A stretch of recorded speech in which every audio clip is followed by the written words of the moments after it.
사람이 아주 중요하고 아주 이거 굉장히 중요한 일이다. 또 대단한 이건 능력을 상금을 받을 수 있다거나 이걸 잘하면 큰 명예를 얻게 된다거나 뭐 이랬을 때 사람은 유독히 지독하게 긴장을 하게 되죠. 그 원인이 무엇일까요? 그리고 어떻게 대처해야 될까요? 사람은 평상시에는 아무런 긴장감 없이 뭐 운동을 잘하고 탁구 선수가 탁구 잘 치다가 이게 뭐 올림픽 나가는 선발전이라든지 또 상금이 굉장히 많이 걸렸다든지 또 텔레비전을 방송해가지고 이것이 방송에 나가게 되고 굉장히 이게 굉장히 중요성을 느끼게 되면 아주 잘하던 탁구도 갑자기 크게 긴장을 해가지고 어이없는 실수를 하게 되고 힘이 들어가고 동작은 느려지고 이게 사람이 떨게 되면 긴장하게 되면 나타나는 증상이 뭘까요? 발은 늦어지고 손은 빨라지고 뭐 또는 발은 빨라지고 다리는 늦어진다거나 또는 가장 큰 문제점은 시야가 좁아져요. 그냥 축구선수인 경우에 상대방의 수비수가 발을 집어넣는데도 그냥 슛을 때려버려. 그냥 조금만 한 번만 딱 제껴가지고 부드럽게 차도 되는 거를 그냥 힘있게 차가지고 그냥 공이 떠버린다든지. 이번에 유로 그 코파 아메리카나 이런 대회에 보면 욕심을 가져가지고 차다가 그냥 차면은 공이 뜨게 돼 있어요. 힘이 들어가서. 그래서 스윙이 늦어져요. 발스윙이 세게 찬다고 차면 오히려 이 발스윙이 늦어져가지고 공은 뜨게 돼 있는 게 이게 물리적인 현상이거든요. 부드럽게 깔아서 차려면 힘을 빼고 스윙은 빨리 해야만 공이 뜨지 않고 깔려서 나갈 수 있게 되는 거 아니겠습니까? 그렇게 하여튼 갑자기 무슨 중요한 이유가 중요하다고 생각하는 순간은 사람은 괜시리 엄청 긴장하게 된다는 것입니다. 또 내가 저 여자가 너무 이쁘고 마음에 들어서 저 여자를 잘 꼬셔서 잘 사귀어가지고 결혼을 해야 되겠다고 마음 먹었을 때 긴장하게 되는 거죠. 근데 그쪽 여자 편에서 입장에서 볼 때 저렇게 긴장하고 부쩍 어른 남자를 누가 좋아하겠습니까? 그래서 네덜란드 속담에 겁장이는 미인을 얻을 수도 없고 황금도 돈도 못 벌고 승리도 얻을 수 없다고 했어요. 다시 말하자면 아주 예쁜 미인한테 마음이 푹 빠져가지고 그 앞에 가서 부들부들 떨고 말을 잘 못해. 그 여자가 좋아할 리가 없잖아요.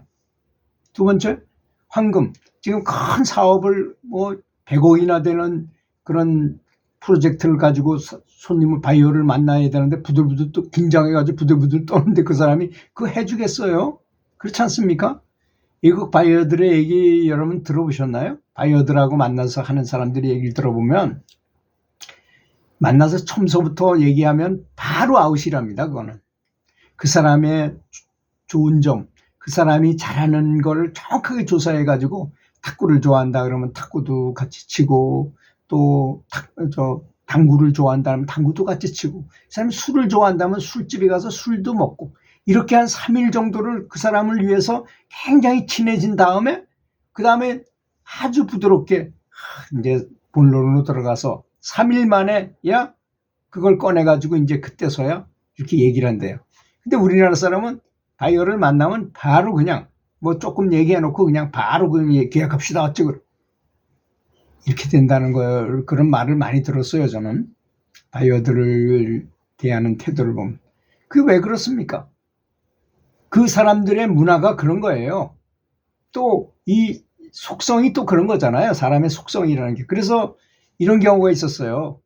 사기꾼들이 할아버지들을 많이 할아버지 할머니들을 모셔다 놓고 밥도 사주고 재밌는 노래도 들려주고 재밌는 놀이도 시켜주고 노래도 부르고 춤도 추게 하고 이런 걸 많이 한 다음에 바가지를 씌워서 팔았어요.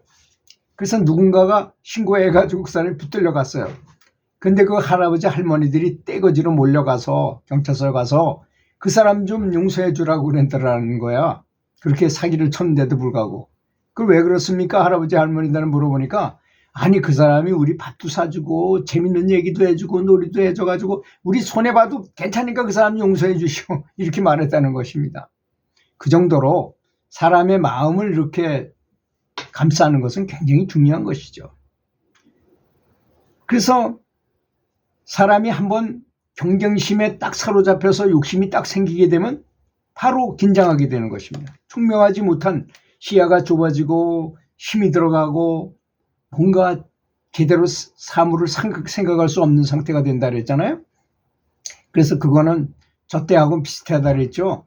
이제 회사를 나가야 돼. 회사 사장인 사람이 부인이 바가지를 팍팍 긁었어. 별거 아닌 거 가지고도 바가지를 팍팍 긁었어. 아무런 관계가 없는 일인데도 불구하고 자기 입장에서 아내가 자기의 눈에 보이는 것만 가지고 바가지를 팍팍 긁었어. 그러면 뇌가 마비된다 그랬잖아요, 제가. 근데 이분이 마음이 아량이 넓고 그래가지고 그걸 얘기하거나 말거나 그냥 이 귀로 듣고 저 귀로 흘러버리고 이런 정도의 경지라면 아무 문제가 없죠. 그렇잖아요? 저는 그런다 그랬죠. 아내가 그런 잔소리를 하게 되면 이제 마음속으로 저런 조그만 소리 에너지가 고귀한 나를 해칠 수 없다라고 주문을 한다 그랬잖아요. 그러면 그쪽에서도 조용해져요. 왜?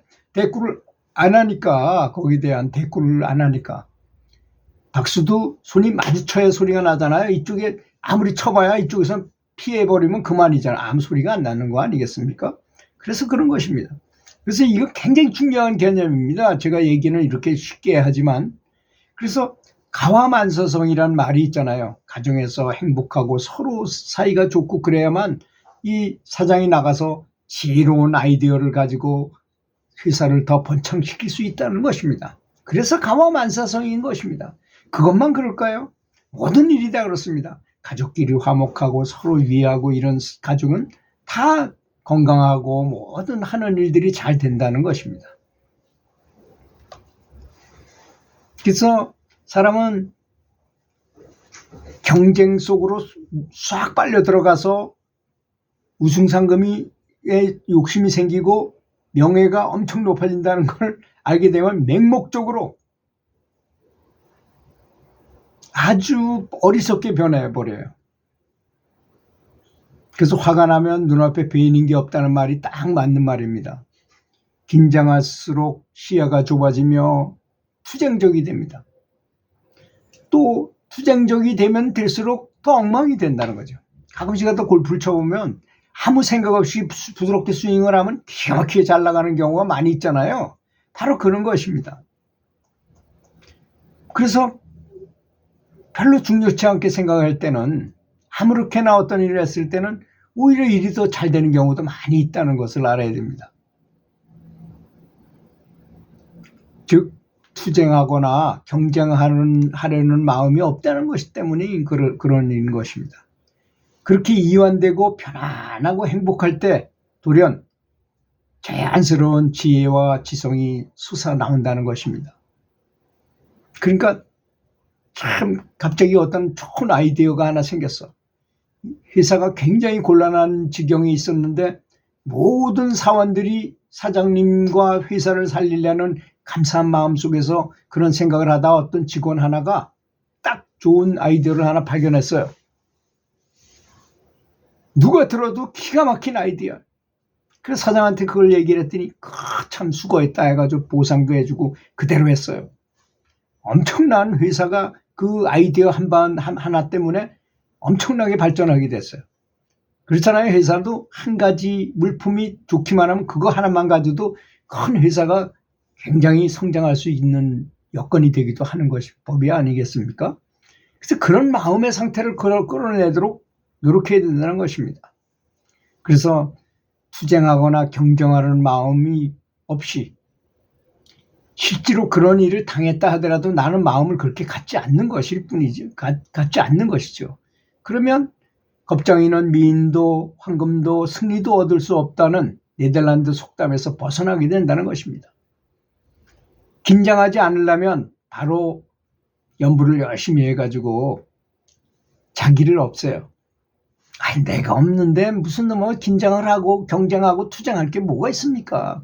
그렇지 않습니까? 완전히 부처님과 같아지려는 부처님 마음을 공부하는 사람으로서 그런 게 무슨 의미를 두겠어요. 그럼 뭐 너는 그렇게 10억이 벌려서 그 아주 심각하겠지만 나는 별거 아니다. 그거 되려면 되고 말라 아주 여유 있게. 그렇잖아요. 사람이 이렇게 여러 사람이 이렇게 있을 때 가장 여유스럽게 보이는 사람이 어떤 사람인지 아십니까? 웃는 사람이에요. 여유롭게 웃는 사람. 웃으면 긴장하는 사람이 웃을 수 있는 게 아니에요. 그렇지 않습니까? 아주 여유롭게 웃는 사람이 뽑기 마련입니다. 그 사람이 당첨되게 돼 있어요.